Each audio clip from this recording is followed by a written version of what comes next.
Musique, Frédéric Huttman.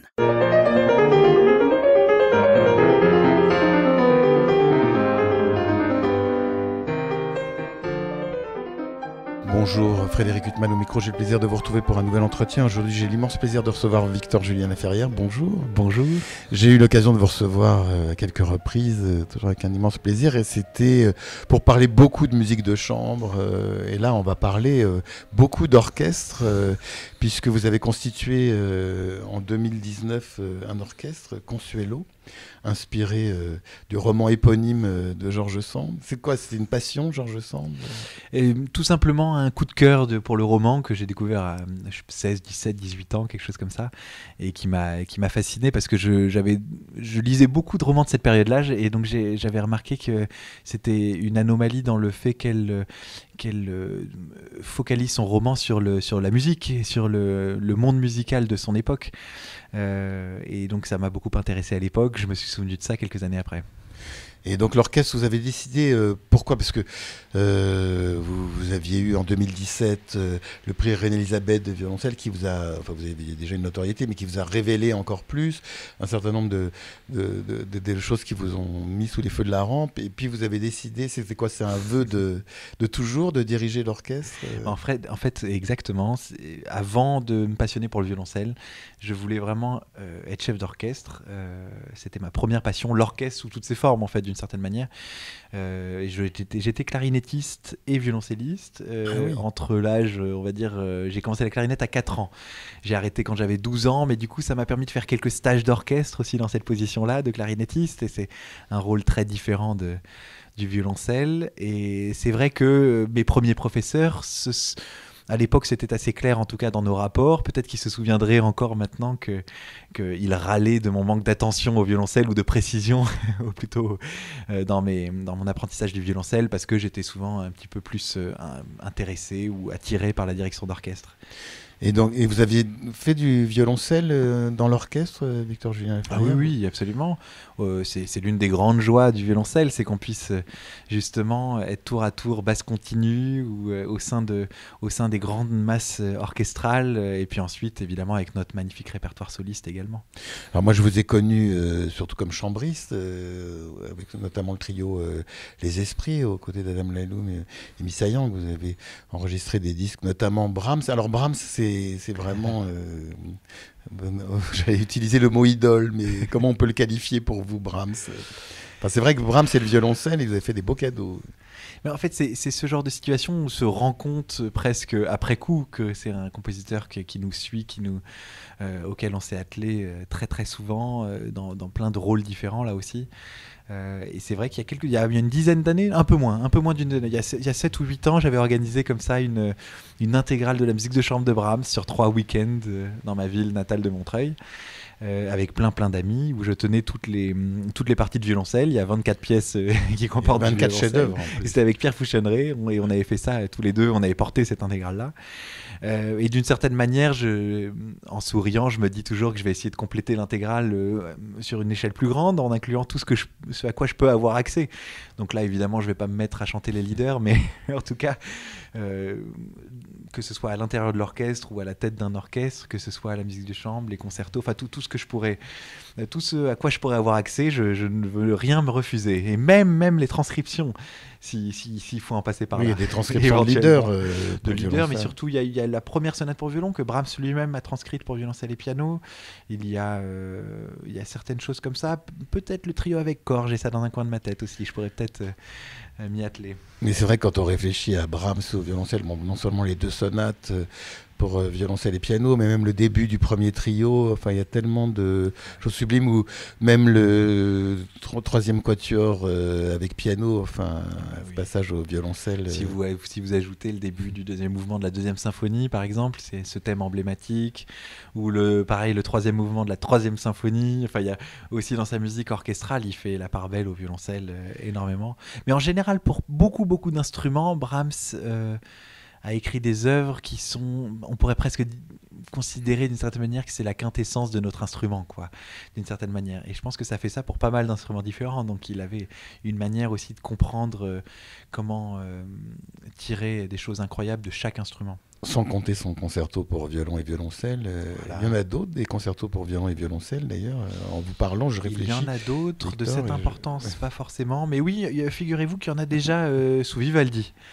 Ensuite, je pense qu'il y en a un d'un fils Bach, si je ne me trompe pas. Je n'ai pas envie de. C'est quand même étonnant qu'il n'y en ait pas prénom, plus. mais Parce qu'après ce chef-d'œuvre de Brahms, on aurait pu penser que ça donne des idées. je pense qu'il y en a aussi ensuite au XXe siècle, mais il n'y en a pas tant que ça. Vous avez raison. Oui, des chefs-d'œuvre de cette envergure. Il y a une œuvre que j'aime beaucoup, c'est La Muse et le Poète de Saint-Saëns, oui. qu'il écrit assez tard dans sa vie, je crois au début des années 20. Il connaissait forcément, je pense, le doux concerto de Brahms. Donc Brahms, une personnalité, puisque en fait, vous créez cet orchestre Consuelo, et puis votre premier disque qui paraît ces jours-ci pour la Belle Murare est consacré à 2 chefs-d'œuvre qui sont finalement très peu dirigés. C'est les 2 sérénades de Brahms qu'il a composées avant sa première symphonie. C'est exactement ça, c'est exactement contemporain dans la gestation du premier concerto pour piano, qui est considéré maintenant, je crois, unanimement comme un chef-d'œuvre. Mais qui n'a pas marché du tout à sa création. Qui n'a pas marché à sa création.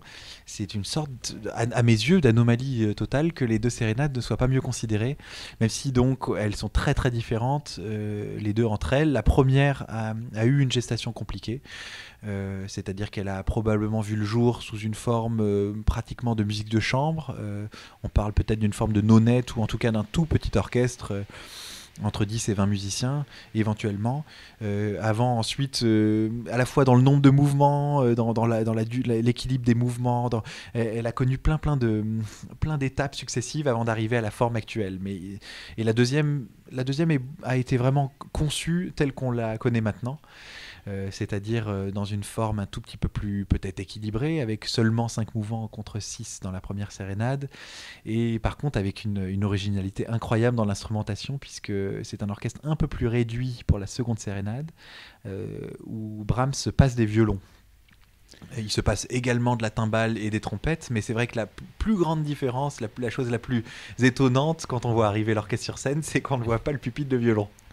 C'est un peu un fantasme, je pense, de beaucoup de musiciens, c'est d'arriver à se passer des violons, soit dit en passant. Mais non, blague à part, en tout cas, du coup, ça donne une texture, à la masse orchestrale, une sorte à la fois de délicatesse et de profondeur dans le son qui est extrêmement fascinante, je trouve. Mais alors, où est la poule, où est l'œuf, Victor Julien Ferrière? C'est quoi? C'est le répertoire d'orchestre qui vous a mené à diriger l'orchestre? Parce que le répertoire du violoncelle, il est gigantesque, ne serait-ce qu'en musique de chambre, vous avez de quoi faire, et puis vous avez aussi cet instrument auquel vous donnez tant et qui vous donne aussi beaucoup. Et c'est quoi? Vous avez besoin d'une extension vers l'orchestre? Je pense que ça a toujours été une grande passion, le répertoire orchestral, et l'orchestre en général sous toutes ses formes. J'ai la passion de l'orchestre, on pourrait dire. C'est comme ça que je l'explique, parce que c'est aussi ce qui me plaît dans l'orchestre, c'est que c'est une expérience très généreuse. En général, on voit que les jeunes publics, les gens qui peut-être n'ont pas une habitude hebdomadaire d'écouter de la musique classique, souvent il y a forcément quelque chose qui va leur plaire dans un concert orchestral. Quelquefois ça va être une partie plus que l'autre, certains timbres auxquels ils seront plus sensibles. Et puis donc, déjà c'est impressionnant de voir exactement, un orchestre. Donc je pense que je suis tout simplement tombé sous ce charme-là très jeune, et que j'ai toujours gardé cette passion au fond de moi, que ce soit en tant que spectateur, que ce soit en allant beaucoup écouter des répétitions en tant qu'étudiant, ou très jeune étudiant d'ailleurs déjà, aller écouter des cours de direction. Et puis la direction d'orchestre en tant que telle, c'est quelque chose aussi d'assez fascinant, c'est tellement complet. Ça ne veut pas dire grand-chose d'ailleurs, direction d'orchestre, parce que ça dépend quel orchestre on dirige. Si on dirige un orchestre d'harmonie, un orchestre de jeunes, un orchestre d'amateurs, un orchestre professionnel, si on dirige un orchestre professionnel qui a joué la pièce ou qui ne l'a pas joué, enfin tout ça c'est presque des métiers différents. Donc en tout cas tout ça me passionne énormément, et en aucun cas je vois ça comme une sorte d'attention qui serait déviée du violoncelle. Je trouve que ça se complète totalement. Mais vous allez aller travailler avec des chefs d'orchestre ou alors c'est à force de jouer en orchestre C'est un petit peu tout ça. J'ai vraiment l'impression qu'il y a une sorte de continuité depuis, d'autant que je m'en souvienne, comme on dit, et que la direction d'orchestre, c'est aussi une banque de données de milliards d'heures, enfin en tout cas de millions de minutes passées à se pencher sur ce sujet-là, à écouter l'orchestre sous toutes ses formes. Et puis oui, en effet, je prends des cours, j'ai pris des cours, j'ai fait des académies. Voilà, j'ai eu l'impression en tout cas de ne pas avoir vraiment le temps, c'est-à-dire que j'ai commencé à donner des concerts assez tôt, en plus en étant un peu écartelé entre plusieurs pays, puisque je commençais à faire des concerts plus tôt en France, alors que j'étudiais déjà le violoncelle à l'étranger. Donc j'ai pas réussi à combiner ça avec une vraie classe au sens de 4 jours par semaine passés à l'université pour étudier la direction d'orchestre. Aller en Finlande. Je pense que, voilà, j'aurais probablement adoré, je sais pas si j'aurais adoré le faire, mais j'aurais adoré l'avoir fait. C'est une petite nuance qui a son importance, mais en tout cas j'ai pris toutes sortes de cours de beaucoup de professeurs différents, et c'est pas fini. Je pense que c'est à très long terme. Je suis encore d'une certaine manière très jeune pour la direction d'orchestre. Alors je me suis interrogé en préparant cet entretien, je me suis demandé quels étaient les chefs d'orchestre qui avaient été violoncellistes. Alors vous me rappeliez qu'il y avait Toscanini, j'avais complètement oublié, il y a John Barbirolli, il y a actuellement Klaus Macaulay, exactement, dirige l'orchestre de Paris, Michael Sanderling. Oui, mais il n'y en a pas énormément quand on réfléchit. Il faudrait faire des statistiques. Il me semblait qu'il y en avait un peu plus que par exemple des violonistes qui étaient devenus des grands chefs d'orchestre, mais c'est évidemment le plus grand nombre, ce sont des pianistes ou des percussionnistes, je crois, qui sont devenus ensuite. Parce que les percussionnistes, ils sont à un emplacement dans l'orchestre. Certainement. Ils ont une vision de la direction. Voilà, ce qui apporte de l'eau au moulin que je mentionnais plus tôt, de toute cette banque de données ça paraît un peu facile de dire ça. On se dit, bon, il suffit d'assister à des répétitions pour devenir chef. Évidemment que c'est pas du tout aussi simple que ça, mais c'est évidemment la passion préexistante et puis tout le diagnostic qu'on peut faire en permanence, parce que c'est beaucoup un métier de diagnostic, justement. Tout ça, ça peut être nourri par ces milliers d'heures passées en répétition. Vous auriez pu vous dire, je vais diriger des orchestres, voilà, et puis je vais diriger des orchestres déjà constitués, mais vous avez décidé de constituer un orchestre. Je le fais de temps à autre. Oui, mais vous avez commencé par constituer un orchestre. Alors ça, comment dire, se pose la problématique déjà de comment concrètement concrétiser sa passion par la direction d'orchestre. Ça, c'est évidemment le point de départ. Et ensuite vient aussi la deuxième chose tout de suite après, c'est la culture qu'on a musicalement. Et moi, ma culture, certainement, j'ai grandi avec des exemples tels que, on pourrait dire, Harnoncourt, John Eliot Gardiner, Pierre Boulez dans un autre genre. Des gens qui viennent d'un autre univers, en fait. Et c'est aussi des gens qui ont monté leur orchestre et qui se sont créés une identité musicale, une identité sonore, identité orchestrale de fait, autour d'un ensemble qu'ils ont créé, souvent à la force du poignet, en partant voilà, où il faut... Enfin, Harnoncourt, il a quand même commencé dans le Philharmonique de Vienne. Au Symphonique de Vienne.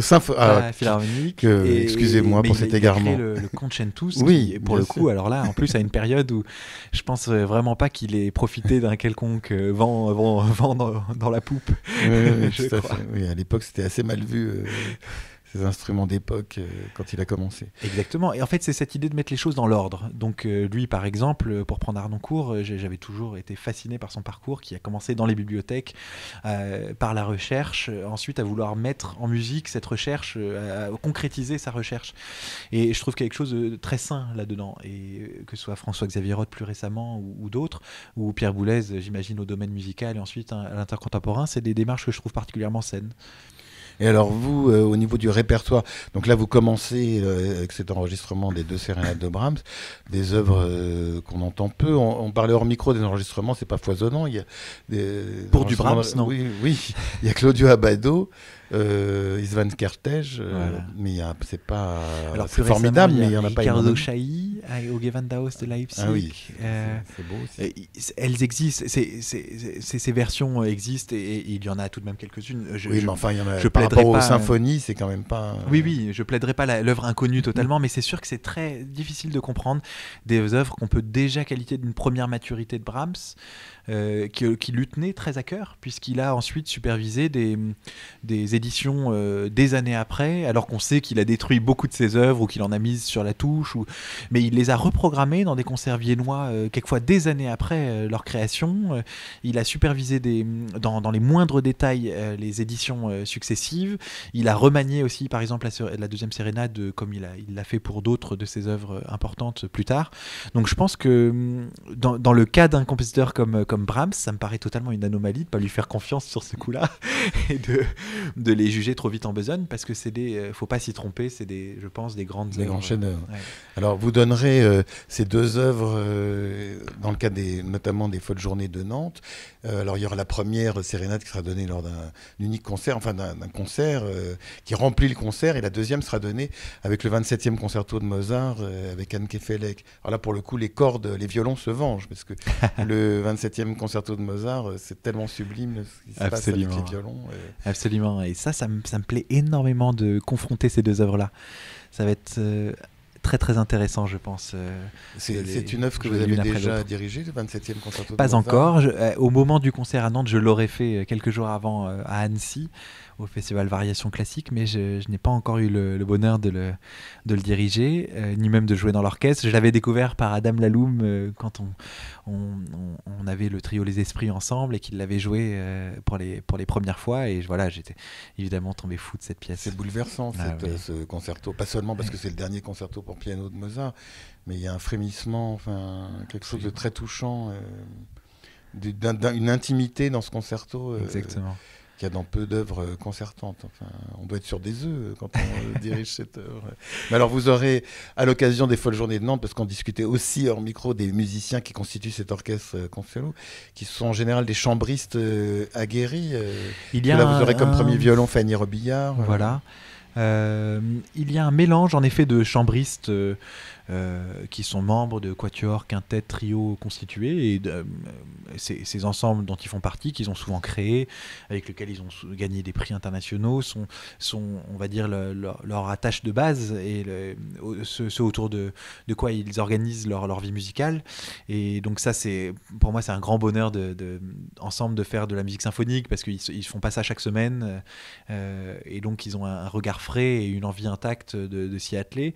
Et puis il y a aussi pas mal de membres des grands orchestres français qui viennent faire de la musique avec nous, peut-être parce que c'est dans une ambiance différente de leurs habitudes, peut-être parce qu'on est en plus petit comité, peut-être parce qu'on fait un travail légèrement différent. Enfin, c'est pas à moi exactement de le dire, mais en tout cas, personne ne les force et ce sont les bienvenus évidemment.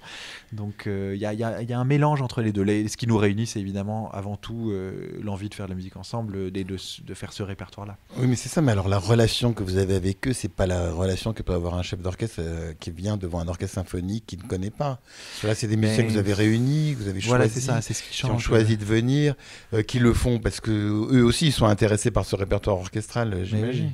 Donc la relation que vous avez avec eux, c'est pas comme si vous arriviez avec votre baguette devant 110 musiciens que vous ne connaissez pas. J'arrive avec ma baguette devant des musiciens. Ça y ressemble quand même beaucoup de l'extérieur en fait. Les deux exercices, s'ils diffèrent, c'est dans des choses assez subtiles. De l'extérieur, évidemment, tous les codes sont là, les temps de répétition sont les mêmes. En général, pour l'instant, évidemment, on n'a pas forcément, on n'a pas les mêmes moyens en fait, tout simplement. Donc, on n'aborde pas encore tout à fait toujours forcément les répertoires à 100 ou 120 musiciens, évidemment. Mais tout de même, là, on monte jusqu'à 43 musiciens pour ce programme-là. Mais en effet, ce qui change beaucoup, c'est la base du volontariat d'une certaine manière. Et c'est le fait qu'on essaye de trouver une adéquation dans l'équipe pour que ça fasse la meilleure entente possible, à la fois musicalement et humainement. Et alors, j'ai eu le plaisir d'interviewer récemment un membre du Gewandhaus de Leipzig, et puis il me disait, un chef d'orchestre, en fait, dans l'orchestre, il y a 100 opinions différentes, et lui, il vient avec son opinion, et en fait, c'est son sentiment musical qui va primer. Sinon, il y a 100 idées de l'œuvre dans un orchestre. Mais vous, comment ça se passe? Vous instaurez ce rapport-là, où il y a même un esprit démocratique, mais ça ne doit pas être évident non plus. De toute façon, ça a beaucoup changé partout, je pense. C'est-à-dire que de toute façon, dans la plupart même des très grandes maisons d'orchestre, à Leipzig ou autres, le rapport entre le chef et l'orchestre a quand même beaucoup changé depuis 50 ans. Voilà, je pense. Mais en effet, il y a peut-être une sorte de côté participatif un petit peu plus développé dans un orchestre comme le nôtre. Mais je vais pas mentir, c'est pas une démocratie non plus du tout. Et en effet, on peut voir mon rôle, c'est aussi, c'est-à-dire qu'il y a un côté très pratique au rôle du chef d'orchestre auquel je suis très attaché. Il s'agit de faire gagner du temps, donc de faire gagner de l'argent, parce que c'est la grande problématique de l'orchestre, c'est que la moindre minute de répétition est extrêmement chère.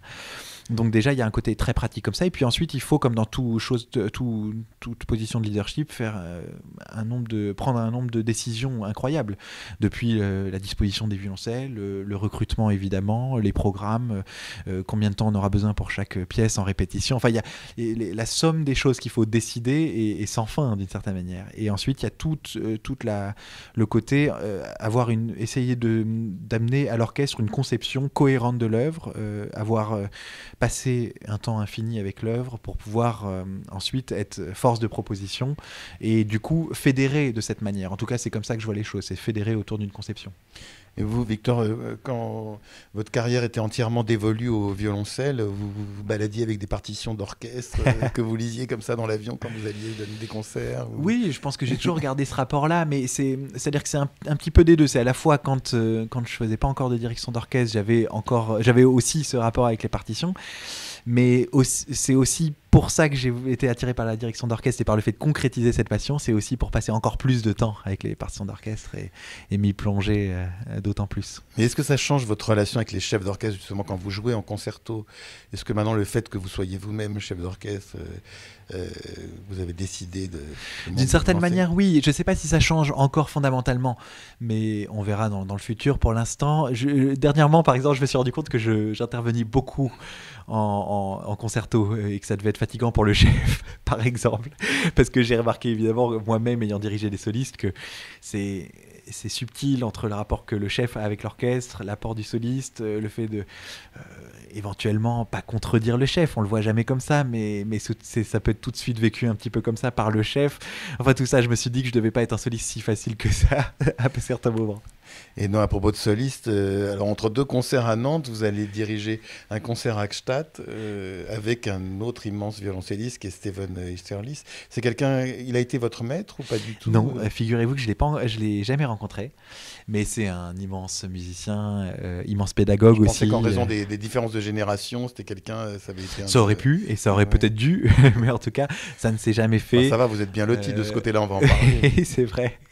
J'ai eu beaucoup de chance de ce côté-là, mais je l'ai encore jamais rencontré, donc je pense que ça va être en partie réparé, ce côté où j'ai beaucoup à apprendre de lui. J'aurais eu beaucoup à apprendre déjà dans le passé, et ça reste le cas. J'espère bien que ce sera réparé.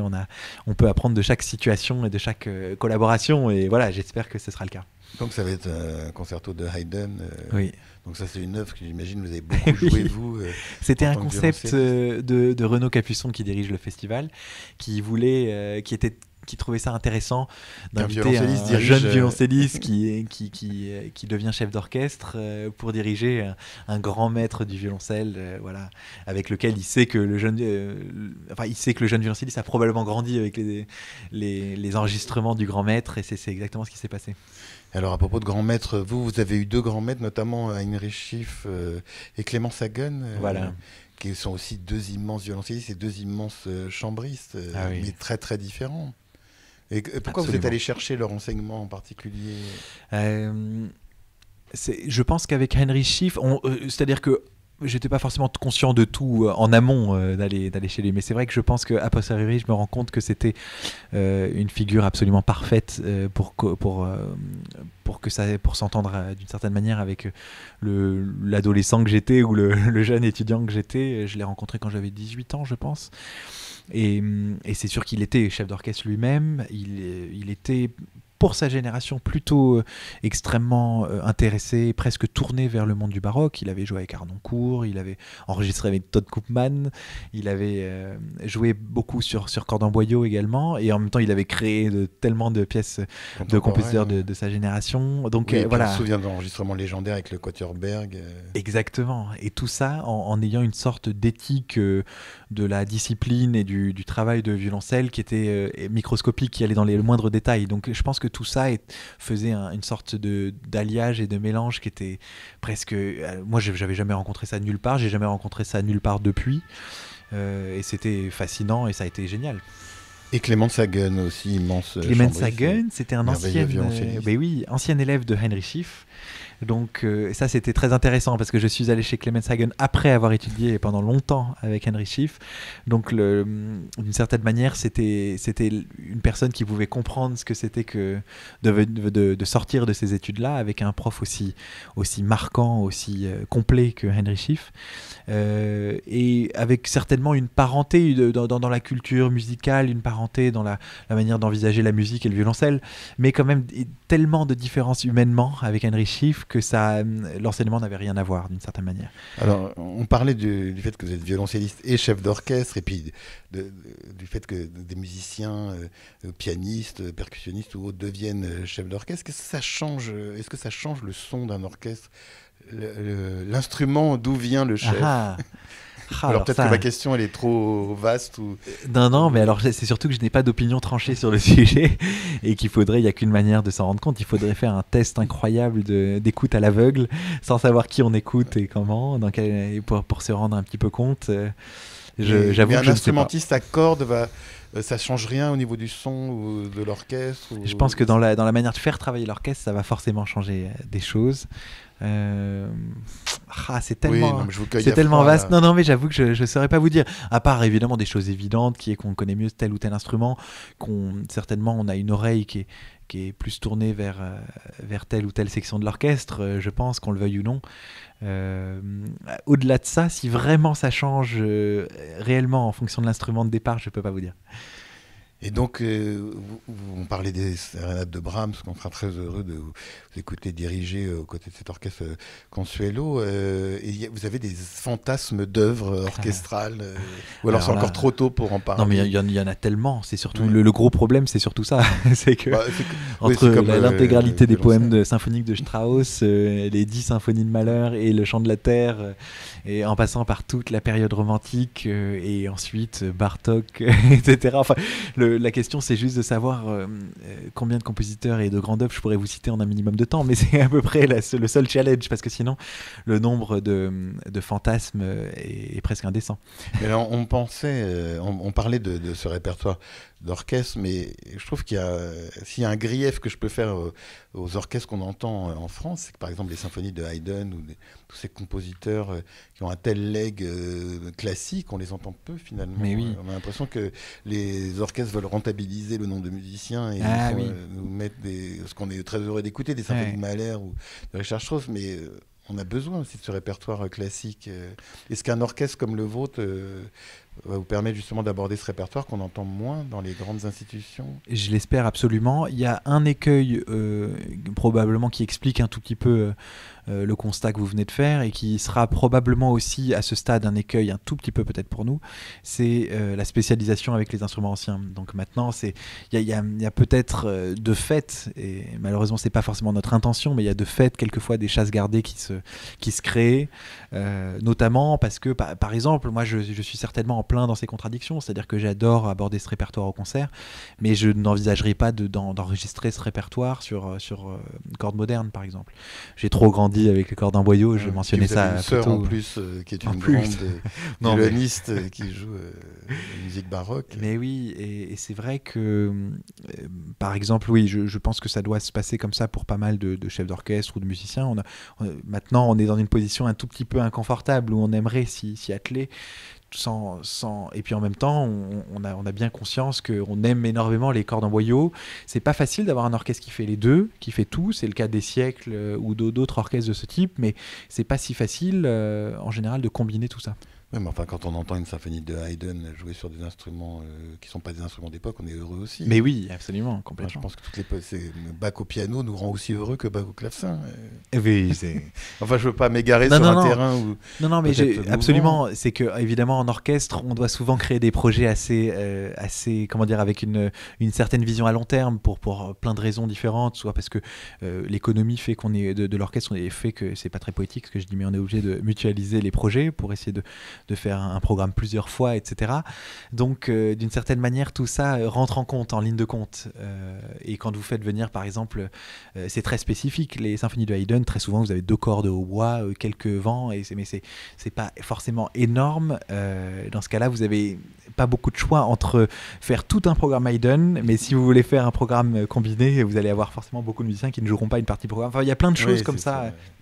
Voilà. Et alors pour parler cuisine, ça doit être quand même une organisation démentielle de créer un orchestre comme ça, d'organiser des répétitions. Vous fonctionnez sur des projets, encore une fois. Mais là, par exemple, vous vous retrouvez aux Folles Journées de Nantes à donner ses concerts, sans compter Gstaad au beau milieu, avec ses sérénades de Brahms, ce concerto de Haydn, et puis à Gstaad, une symphonie de Beethoven. Oui, c'est ça la 4e. Donc, et comment ça se passe au niveau des répétitions, au Mais niveau des ça, lieux Hey. C'est un petit peu la même chose que dans le cas d'un festival qu'on crée, c'est l'épreuve du réel. Et moi, je trouve ça très, très sain. Je trouve ça très difficile, pour être très honnête. C'est très difficile, c'est sans fin, mais c'est très sain. Et ça participe de ce que je disais tout à l'heure sur les exemples avec lesquels j'ai grandi, de musiciens qui ont créé des identités en créant leur orchestre, leur ensemble. Et je trouve ça très sain d'être confronté à tout ça, à tous ces problèmes quelquefois logistiques, tout simplement, bassement logistiques. Il y a un côté frustrant parce qu'évidemment ça nous prend trop d'énergie et qu'on aimerait mettre purement dans la musique, etc. Mais en même temps, je trouve ça très sain parce qu'on se rend compte qu'un orchestre c'est aussi une société, ça s'inscrit dans la société, c'est forcément des tels budgets aussi que c'est des choix qui sont faits par des sociétés aussi de mettre ça dans un orchestre. Donc tout ça, je trouve est passionnant parce que ça permet aussi de se poser tout le temps une sorte de cette question incroyable et à laquelle on n'a pas vraiment une réponse unique, mais qui permet de se la poser sous plein de questions différentes. Quelle est la place de l'artiste dans la société au sens le plus concret du terme? Et puis pour le moment, cette double carrière, entre guillemets, s'équilibre, violoncelle, direction d'orchestre. C'est le but. C'est le but. Et on ne sait pas du tout comment ça va s'orienter à l'avenir, si vous arriverez à garder cet équilibre. C'est exactement ça. Bon, pour le moment, ça tient. Mais par nature, de toute façon, un équilibre de cette sorte-là, comment dire, c'est l'équilibre dans le déséquilibre. Et c'était déjà le cas avant. De toute façon, avec ce genre de carrière de freelance, entre la musique de chambre, le solo, des groupes constitués, la musique contemporaine, la musique baroque, tout ça, c'est déjà des équilibres, dans le meilleur des cas, subtils, si ce n'est de toute façon, de manière chronique, des déséquilibres. Et là, voilà, ça ne changera pas de ce côté-là. Bon, enfin, on sera toujours heureux de vous écouter, Victor-Jules Laferrière, que ce soit à la tête de l'orchestre Consuelo, au violoncelle ou aux deux, comme vous pouvez le faire. Vous pourrez le faire l'année prochaine dans le concerto de Schumann, et comme vous l'avez fait avec les variations rococo de Tchaïkovski récemment au Théâtre des Champs-Élysées. C'est une prouesse, ça, déjà à jouer les variations rococo, mais en plus c'est de jouer avec l'orchestre. Ça veut dire un travail en amont énorme, non ? C'est un exercice, le jouer dirigé, comme on dit, c'est un exercice qui devient presque habituel pour beaucoup d'orchestres maintenant. C'est-à-dire que c'est pas comment dire, un pourcentage forcément incroyablement élevé dans les saisons, mais chaque saison, pratiquement tous les orchestres ont un concert qui se passe de cette manière-là. Et notamment, selon les pièces, ça peut même très très bien s'y prêter, comme des concertos de Haydn, donc du répertoire classique, ou les variations rococo. Je trouve que ça s'y prête très bien, parce que l'orchestre a un rôle relativement mineur, c'est vraiment de l'accompagnement. Le violoncelle tient le rôle du danseur étoile, et l'orchestre est vraiment dans l'accompagnement pur. C'est-à-dire que le violoncelle, c'est entre le danseur et la cantatrice, un peu. Mais, enfin, vous le faites aussi avec le premier concerto de Shostakovich, quand même. C'est vrai, et on le fera avec Consuelo aussi. Plus pointu pour l'orchestre, quand même. C'est vrai, c'est pas forcément beaucoup de temps supplémentaire. En fait, une bonne partie de la difficulté est comblée par l'orchestre, par l'attitude de l'orchestre, le fait de les mettre encore plus à contribution, le fait que chacun soit encore plus responsable du résultat, responsable du bon déroulement. Et ça, c'est en général de la vie générale, même de la vie des musiciens des orchestres, que ce soit, là j'ai fait cet exercice-là aussi avec l'Orchestre de Chambre de Paris ou d'autres, ou l'Orchestre de Chambre de Vienne. C'est souvent un rapport qu'ils aiment beaucoup, parce qu'il y a quelque chose de très naturel de converser du point de vue du violoncelliste avec un orchestre, voilà, d'instrumentiste à instrumentiste. C'est très agréable d'une certaine manière. Donc il y a un rapport qui est très sain là aussi, qui me plaît beaucoup. Nous aussi, en tant qu'auditeurs, spectateurs, c'est toujours un vrai bonheur d'écouter un soliste intégré à l'orchestre, soit un pianiste, comme on pouvait voir Murray Peraya ou Barenboim le faire dans les concertos de Mozart. Exactement. Lav Chani dans la jeune génération. Oui, alors lui aussi, exemple, une sorte d'extraterrestre. Exactement. En tout cas, Victor Julien Laferrière, on se réjouit de cette parution chez Mirare de ces 2 sérénades de Brahms, le début d'une aventure discographique. On espère que vous n'abandonnerez pas l'aventure discographique que vous menez au violoncelle. Il n'en est pas question. Et écoutez, j'espère avoir l'occasion de vous revoir à nouveau et de pouvoir m'entretenir avec vous à nouveau pour parler violoncelle et orchestre, sans que l'un prime sur l'autre. Et puis on vous retrouve à Nantes et en plein d'endroits. Et ceux qui arriveront à faire Nantes-Ekstadt aussi en février seront très forts. Exactement, et il y a une partie de l'orchestre qui fera les deux. En tout cas, il me reste à vous remercier infiniment d'avoir été mon invité. Merci à vous. Pour illustrer cet entretien avec le violoncelliste Victor Julien Laferrière, je vous propose de l'écouter interpréter le premier concerto de Dmitri Shostakovich, concerto pour violoncelle et orchestre.